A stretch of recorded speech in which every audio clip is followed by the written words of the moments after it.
جب تمہارا قادر، جب تمہارا قادر مطلق خدا ہو جائے گا۔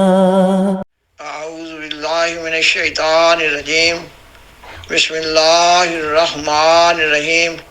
سامعین و ناظرین کرام، السلام علیکم ورحمۃ اللہ وبرکاتہ۔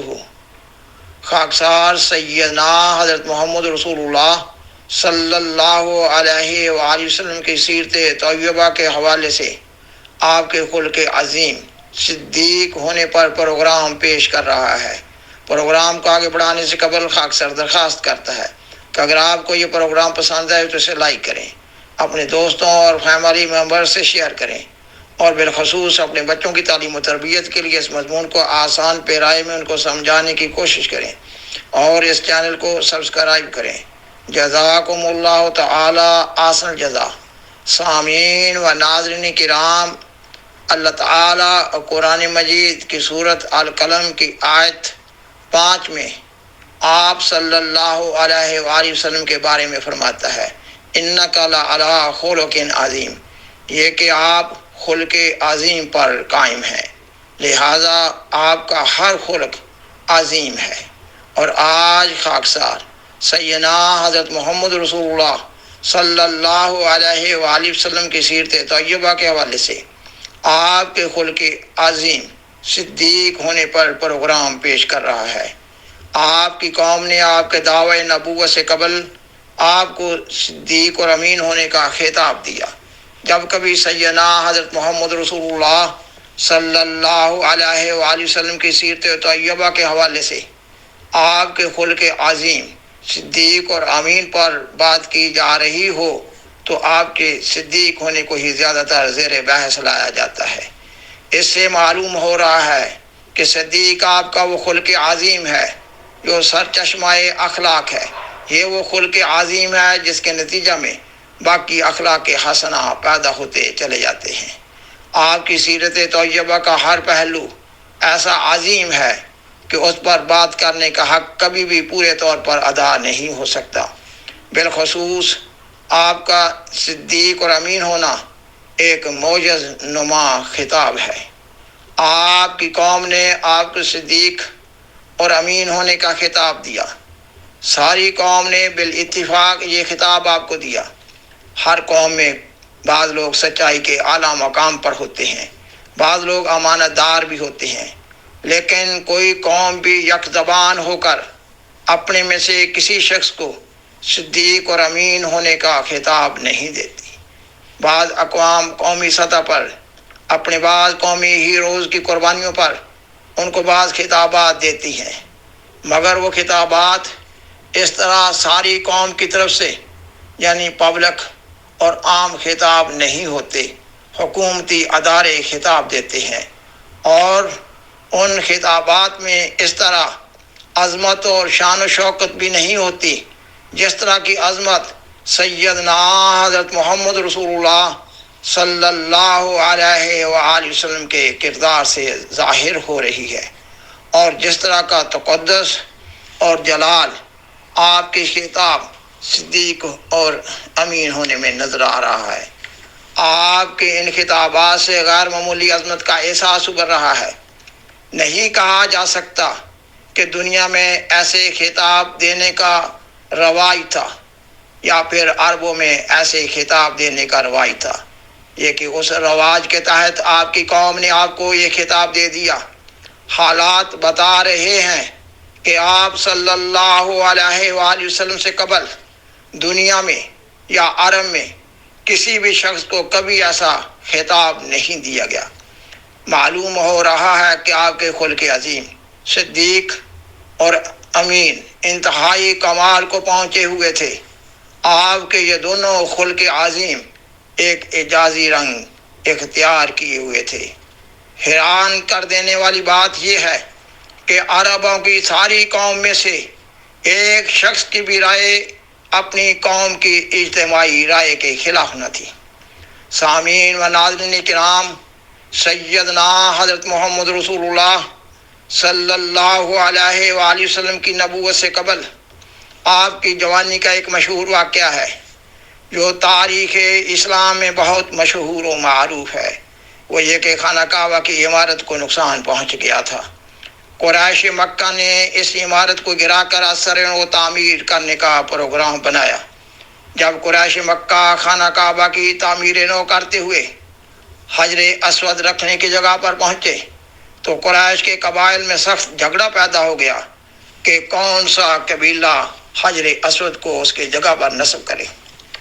ہر قبیلہ یہ اعزاز اپنے نام کرنا چاہتا تھا اور اس اعزاز کو حاصل کرنے کے لیے وہ لوگ آپس میں لڑنے مرنے کو تیار ہو گئے تھے، اور خانہ کعبہ کی تعمیر نو کا کام بھی کئی دن تک بند رہا۔ آخر یہ فیصلہ ہوا کہ جو شخص سب سے پہلے حرم میں آتا دکھائی دے اس کو ثالث مان لیا جائے گا۔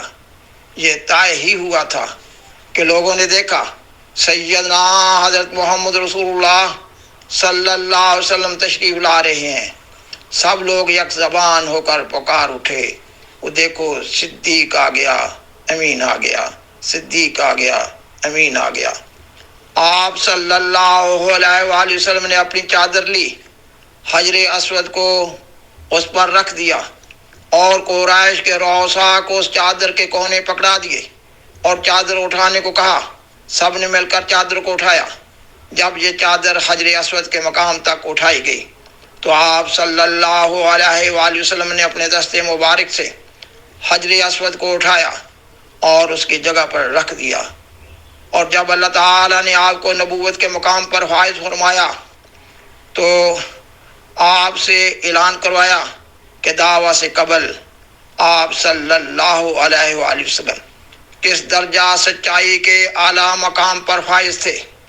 اللہ تعالیٰ قرآن مجید کی سورہ یونس کی آیت 17 میں فرماتا ہے فَقَدْ لَبِثْتُ فِيكُمْ عُمَرًا مِّن قَبْلِهِ أَفَلَا تَعْقِلُونَ، یعنی یہ کہ میں اس رسالت سے پہلے بھی تمہارے درمیان ایک لمبی عمر گزار چکا ہوں، تو کیا تم عقل نہیں کرتے۔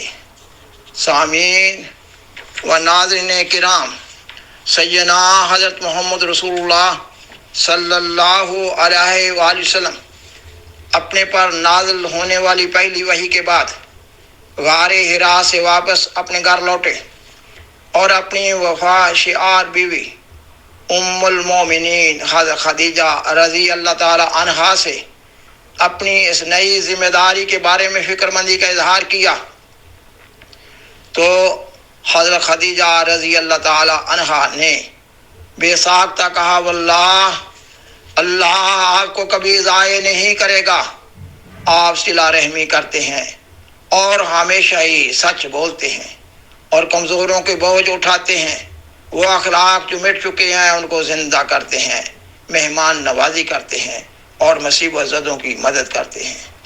اور پھر جب آپ صلی اللہ علیہ وآلہ وسلم نے اپنی قوم میں اعلان نبوت کرنا چاہا، آپ مکہ کی پہاڑی صفا پر گئے اور ہر قبیلے کے نام سے لوگوں کو بلایا۔ جب تمام قبائل کے لوگ آ گئے تو آپ نے فرمایا اے لوگو، اگر میں آپ کو یہ خبر دوں کہ اس پہاڑی کے پیچھے ایک لشکر جمع ہے جو ان پر حملہ کرنا چاہتا ہے تو کیا تم مان لو گے؟ یہ انہونی بات تھی، کیونکہ مکہ کی اس پہاڑی کے پیچھے لشکر جمع ہو جائے اور لوگوں کو معلوم تک نہ ہو، مگر سب نے کہا کہ ہاں ہم یہ بات مان لیں گے، کیونکہ ہم نے ہمیشہ آپ کو سچ بولتے دیکھا ہے۔ سامعین و ناظرین کرام، اس واقعہ کو اگر پہلی وحی کے حوالے سے دیکھیں تو یہ ایک غیر معمولی اہمیت کا واقعہ ہے۔ یہ واقعہ پہلی وحی کے 3 سال کے بعد کا ہے، جبکہ آپ پر آپ کے گھر کے افراد مثلاً آپ کی وفا شعار بیوی ام المومنین حضرت خدیجہ رضی اللہ تعالی عنہ، حضرت علی رضی اللہ تعالی عنہ، حضرت زید رضی اللہ تعالی عنہ جو آپ کے آزاد کردہ غلام تھے، یہ لوگ ایمان لا چکے تھے، اور گھر سے باہر کے ماحول میں سے حضرت ابوبکر رضی اللہ تعالیٰ عنہ اور ان کے زیر اثر کئی احباب مرد و زن ایمان لا چکے تھے۔ مکہ کے تمام لوگوں تک آپ کی نبوت کے بارے میں خبریں پہنچ چکی تھیں۔ شاید وہ یہ سمجھ رہے ہوں کہ یہ کوئی توعیسی تحریک ہے اور وہ اس کے مخاطب نہیں۔ الغرض نبوت کے تیسرے سال آپ نے کوہ صفا پر عام اعلان نبوت کرنے سے قبل مکہ کے لوگوں سے اپنے متعلق رائے لی۔ اس وقت انہوں نے کہا کہ انہوں نے آپ کو ہمیشہ سچ بولتے دیکھا ہے۔ سامعین و ناظرین کرام، جس وقت آپ صلی اللہ علیہ وآلہ وسلم نے اعلان نبوت کیا تو یہ مشہور کر دیا گیا کہ نعوذ باللہ آپ کے دماغ پر کوئی برا اثر ہو گیا ہے۔ آپ کے دوست حضرت ابوبکر رضی اللہ تعالیٰ عنہ اس وقت مکہ سے باہر تھے۔ وہ مکہ میں آئے تو انہوں نے آپ صلی اللہ علیہ وآلہ وسلم کے اعلان نبوت کے بارے میں سنا۔ وہ سیدھے سیدنا حضرت محمد رسول اللہ صلی اللہ علیہ وآلہ وسلم کے پاس آئے اور آپ سے پوچھا کہ آپ نے رسالت کا دعویٰ کیا ہے، کیا یہ صحیح ہے؟ آپ صلی اللہ علیہ وآلہ وسلم نے فرمایا کہ ہاں ایسا ہی ہے۔ اس پر حضرت ابوبکر صدیق رضی اللہ تعالیٰ عنہ نے کہا، میں جانتا ہوں کہ آپ نے کبھی جھوٹ نہیں بولا اور میں آپ پر ایمان لاتا ہوں۔ آپ صلی اللہ علیہ وسلم کے اشد ترین دشمنوں میں ایک نام نضر بن الحارث کا آتا ہے۔ یہ ان اشد ترین 19 دشمنوں میں سے ایک تھا جنہوں نے دار الندوہ میں مل کر فیصلہ کیا تھا کہ نعوذ باللہ آپ صلی اللہ علیہ وآلہ وسلم کو قتل کر دیا جائے، اور پھر اللہ تعالیٰ نے آپ صلی اللہ علیہ وآلہ وسلم کو اس فیصلہ کی اطلاع کر دی تھی اور ہدایت کر دی تھی کہ اسی رات آپ مکہ سے مدینہ ہجرت کر جائیں۔ آپ صلی اللہ علیہ وسلم کے اعلان نبوت کے ابتدائی دنوں کا واقعہ ہے۔ حج کا موسم آ رہا تھا، لوگ مکہ کی طرف آ رہے تھے۔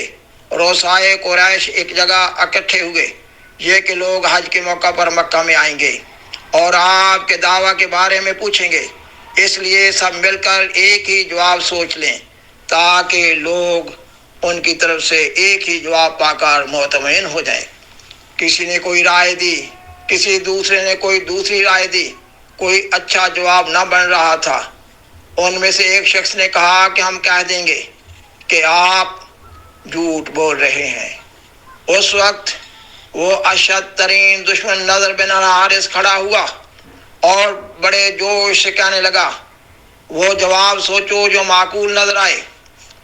اس نے کہا، محمد صلی اللہ علیہ وسلم تمہارے اندر پیدا ہوئے اور تمہارے اندر ہی جوان ہوئے، تم سب لوگ ان کو صدیق اور امین پکارتے تھے۔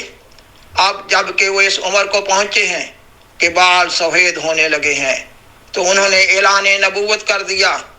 اگر اب تم اسے جھوٹا کہو گے تو کوئی بھی تمہاری بات نہ مانے گا، لوگ تمہیں ہی جھوٹا کہیں گے، اس لیے یہ جواب مناسب نہیں ہے۔ اور پھر اس مجلس میں خاموشی طاری ہوگی جو آپ کے دعویٰ کو رد کرنے کے سوال پر منعقد کی گئی تھی۔ یہ دشمن کی گواہی ہے اور ایک مضبوط گواہی ہے کہ آپ صدیق اور امین تھے۔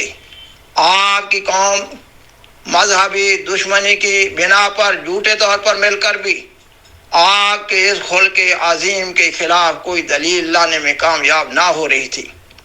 سامعین و ناظرین کرام، نبوت کے 5ویں سال کا واقعہ ہے۔ سیدنا حضرت محمد رسول اللہ صلی اللہ علیہ وآلہ وسلم نے روسائے قریش مکہ کی مسلمانوں کے خلاف اظہار رسانیوں کی وجہ سے ابتدائی مسلمانوں کو تحریک کی کہ جس کسی سے ہو سکے وہ ملک حبشہ کی طرف ہجرت کر جائے۔ اس پر ابتدائی طور پر 11 مسلمان مردوں اور 4 عورتوں نے حبشہ کی طرف ہجرت کی۔ روسائے قریش نے جب مسلمانوں کو اپنے ہاتھ سے نکلتے دیکھا تو اپنے 2 ممتاز لوگوں پر مشتمل ایک وفد حبشہ کے بادشاہ کے دربار میں ان مسلمانوں کو واپس لانے کے لیے بھیجا۔ روسائے قریش کے اس وفد نے حبشہ کے بادشاہ سے اپنا مقصد بیان کیا۔ اس پر حبشہ کے بادشاہ نے مسلمان مہاجرین کو دربار میں بلایا اور سوال کیا، یہ کیا دین ہے جو تم نے نکالا ہے؟ تب مسلمانوں کی طرف سے حضرت جعفر بن ابی طالب رضی اللہ تعالیٰ عنہ نے جواب دیتے ہوئے کہا، اللہ نے ہم میں اپنا ایک رسول بھیجا جس کی نجابت اور صدق اور امانت کو ہم سب جانتے ہیں۔ اس نے ہم کو توحید سکھائی، بت پرستی سے روکا اور راست گفتاری اور امانت اور صلہ رحمی کا حکم دیا، بدکاری اور جھوٹ سے منع کیا۔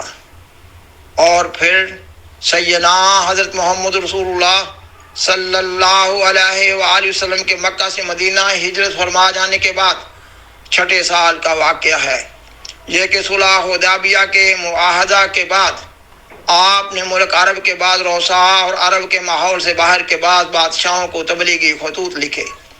آپ نے ایک ایسا تبلیغی خط ہرقل قیصر روم کو بھی بھجوایا۔ جس وقت قیصر روم کو یہ خط پہنچا، اس وقت اتفاق سے مکہ والوں کا ایک تجارتی وفد ابو سفیان کی قیادت میں اس شہر میں موجود تھا۔ قیصر روم نے اپنے درباریوں سے کہا کہ اگر ہو سکے تو اس مدعی نبوت کی قوم کے کسی فرد کو بلائیں۔ اس کے درباری قریش مکہ کے اس تجارتی قافلے کے افراد کو دربار میں لے گئے۔ قیصر روم نے ابو سفیان سے کہا کہ وہ بادشاہ کی طرف منہ کر کے کھڑا ہو جائے اور باقی افراد قافلہ اس کے پیچھے کھڑے ہو جائیں۔ قیصر روم نے اس قافلہ کے افراد سے کہا کہ وہ ابو سفیان سے چند ایک سوالات پوچھے گا، اگر وہ کسی سوال کا جواب غلط دے تو وہ اس کو اشارہ سے بتا دیں۔ اس حالت میں ابو سفیان جو کہ اس وقت مسلمان نہ ہوئے تھے مجبور تھے کہ وہ ہر سوال کا درست جواب دے۔ قیصر روم نے کئی ایک سوالات کیے، ان میں ایک سوال یہ تھا، کیا اس دعویٰ سے قبل تم نے اس مدعی نبوت کے خلاف کبھی جھوٹ کا الزام لگتے سنا؟ ابو سفیان نے جواب میں کہا کہ نہیں۔ اور پھر ایک دوسرا سوال یہ کیا گیا، کیا یہ شخص کبھی اپنے عہد کو توڑتا ہے؟ ابو سفیان نے جواب دیا کہ نہیں۔ سامعین و ناظرین کرام، سیدنا حضرت محمد رسول اللہ صلی اللہ علیہ وسلم کی سیرت کا یہ پہلو یعنی صدیق ہونے کا ہمیں دعوت فکر دے رہا ہے کہ ہم کس درجہ تک اس خلق پر قائم ہیں۔ وآخر دعوانا ان الحمدللہ رب العالمین۔ شکریہ۔